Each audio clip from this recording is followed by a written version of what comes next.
అమావాస్య రాత్రి గ్రామం బయట రోడ్డుపై నడిచే ఒక మనిషిని చూసిన వాళ్ళు మళ్ళీ అదేలా ఉండరు. మా గ్రామంలో ఒక మాట చాలా కాలంగా వినిపిస్తోంది.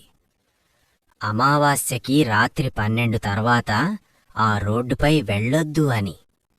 నేను నమ్మలేదు. ఒక అమావాస్య రాత్రి పని ముగించుకొని ఇంటికి వస్తూ ఆ రోడ్డుపై నడిచాను. అప్పుడు దూరంగా ఒక మనిషి కనిపించాడు. తెల్లటి బట్టలు, తల వంచుకొని నెమ్మదిగా నడుస్తూ. నేను దగ్గరకు వెళ్ళగానే అతని పాదాలు నేలపై తాకటం లేదు. నా గుండె ఆగిపోయినట్టయింది. ఎవరు మీరు అని అడిగాను. అతను తలెత్తి చూశాడు. ఆ ముఖం నా ముఖమే. నేను భయంతో వెనక్కి తిరిగేలోపే అతను మాయమయ్యాడు. మరుసటి రోజు గ్రామ పెద్ద చెప్పాడు, అతను అమావాస్యకి మాత్రమే కనిపించే ఆత్మ. తన స్థానాన్ని తీసుకునేవారిని వెతుక్కుంటూ తిరుగుతాడు.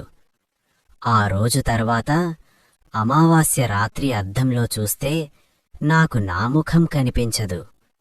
ఆ రోడ్డుపై నడుస్తున్నాడు.